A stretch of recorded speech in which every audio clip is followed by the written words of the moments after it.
Assalamualaikum warahmatullahi wabarakatuh. Alhamdulillah, wassalatu wassalamu ala rasulillah alladzi la nabiyya ba'dah.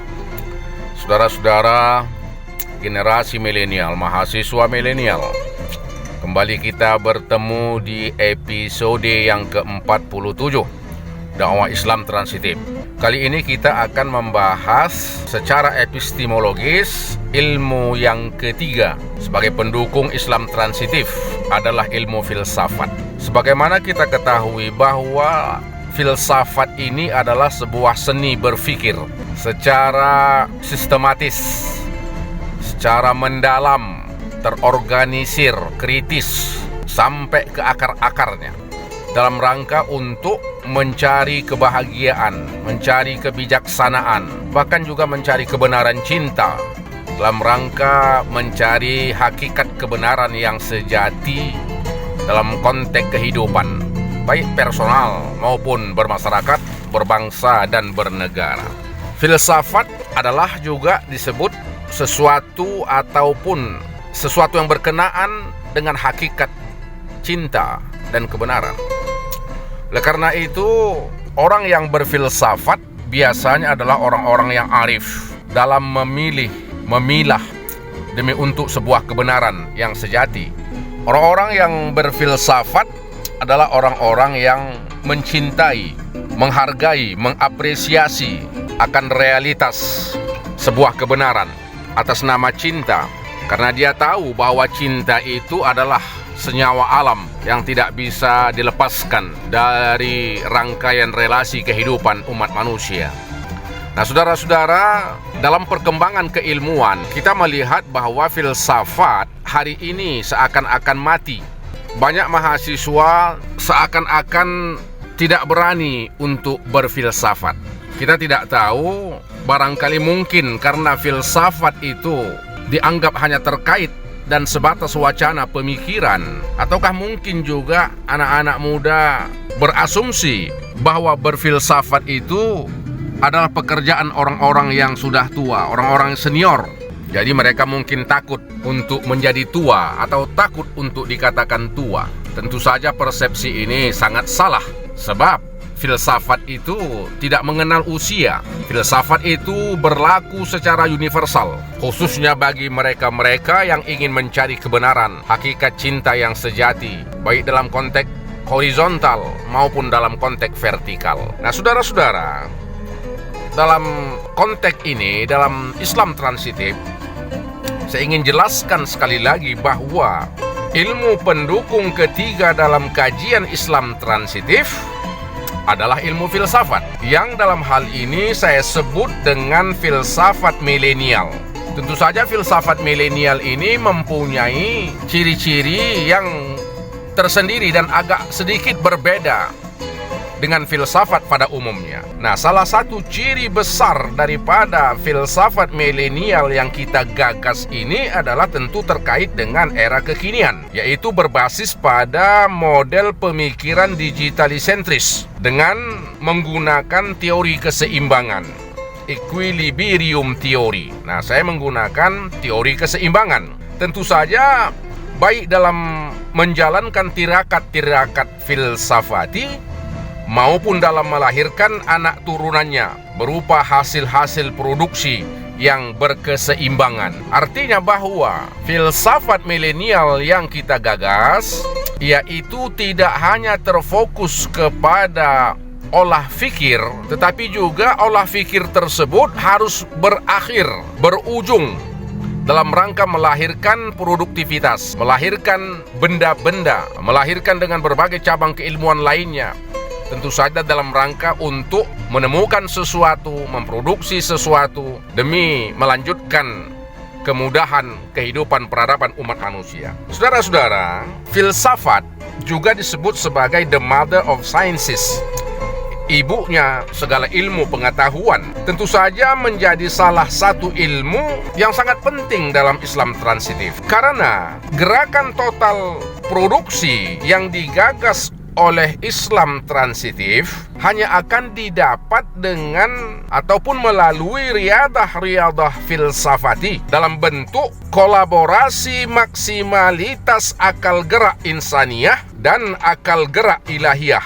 Tentu saja dengan kolaborasi itu yang sebagaimana saya tawarkan dengan melakukan metode akademik kontemplasi. Nah, saya menyebutnya dengan metode akademik kontemplasi. Artinya, ketika kita memaksimalkan pemikiran-pemikiran filsafat, kita mengkolaborasikan kedua akal, tidak hanya akal insaniyah yang berbasis ilmu pengetahuan, tetapi juga akal ilahiyah yang berbasis pada zikrullah, berbasis pada petunjuk-petunjuk ilahiyah. Nah, saudara-saudara, tentu saja kontemplasi akademik dalam kolaborasi kedua akal tersebut ini akan terus secara maksimal dilakukan, tentu saja tidak hanya dalam menemukan ide dan gagasan ataupun teori-teori ilmiah, tetapi juga sekaligus menciptakan, memproduksi dan membreakdownnya, menurunkannya menjadi alat-alat, tools yang digunakan oleh umat manusia untuk mengatasi berbagai kebutuhan dan keperluan dalam berbagai situasi dan kondisi yang ada. Nah, saudara-saudara, oleh karena itu, para salik riyadah filsafati, nah, ini artinya para salik ini maksudnya orang-orang yang melakoni riyadah, latihan-latihan filsafat. Ini dapat terlihat nanti di dalam Al-Quran disebut dengan ulul albab. Ya, tentu saja sebagai ulul albab itu sebagai penzikir pada satu sisi dan sekaligus sebagai pemikir. Nah, tentu saja sebagai penzikir dan pemikir tidak hanya sebatas itu, tetapi harus sampai pada tingkat melahirkan temuan, kreasi, imajinasi, dan produksi dari fasilitas sarana prasarana alam yang telah diciptakan Tuhan sebagai hasil produktivitas akal gerak seseorang yang berpikir. Dan dengan kesadaran penuh, barulah dia mengatakan, Rabbana ma khalaqta hadza batilan. Artinya, yang saya maksud adalah bahwa seorang pemikir dan penzikir yang dalam bahasa Al-Quran itu tidak cukup hanya merenungkan sesuatu ciptaan Tuhan. Misalnya ada sebuah, katakanlah kalau di Medan ini banyak bunga tanjung, maka seorang filosof maksud saya, seorang salik dalam riyadah filsafati itu tidak cukup hanya mengatakan, ya Tuhan, sungguh indah bunga tanjung, wangi-nian, harum, sungguh engkau maha besar.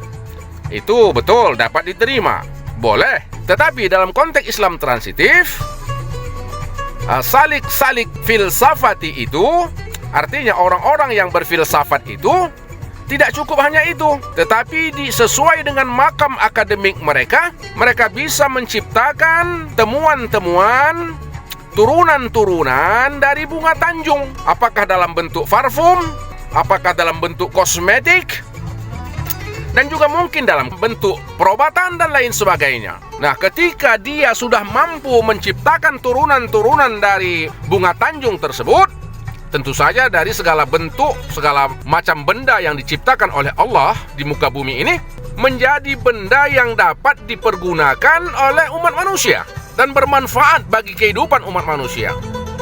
Baru dia mengatakan, Rabbana ma khalaqta hadza batilan. Benar ya Allah, bahwa yang engkau ciptakan ini adalah sesuatu yang bermanfaat bagi kehidupan umat. Bukan hanya untuk dilihat, untuk dicium harumnya, tetapi bermanfaat dalam berbagai bentuk kehidupan umat manusia. Nah, inilah yang saya maksud dengan filsafat milenial. Artinya seorang pemikir, seorang filosof dengan berbagai keilmuannya tidak hanya sampai pada teori-teori pemikiran, tetapi juga sampai kepada sebuah ciptaan, sampai pada memproduksi. Karena produksi itu, produksi yang berkelas internasional, berkelas global, yang menyahuti kepentingan universal kemanusiaan adalah lahir dari pemikiran filsafat. Jadi filsafat milenial yang digagas oleh Islam transitif adalah tidak hanya sebatas maksimalitas akal gerak insaniyah dan akal gerak ilahiyah, tetapi harus lahir dalam bentuk produksi yang dapat menyahuti kebutuhan umat manusia. Tentu saja hari ini adalah era digital, maka filsafat milenial juga harus dapat dan mampu mengembangkan benda-benda yang bersifat digital yang tentu saja akan menyambungkan hasil produksi yang telah ada pada hari ini. Sementara demikian dulu dapat kami sampaikan. Semoga bermanfaat. Assalamualaikum warahmatullahi wabarakatuh. Salam takzim dan salam transitif.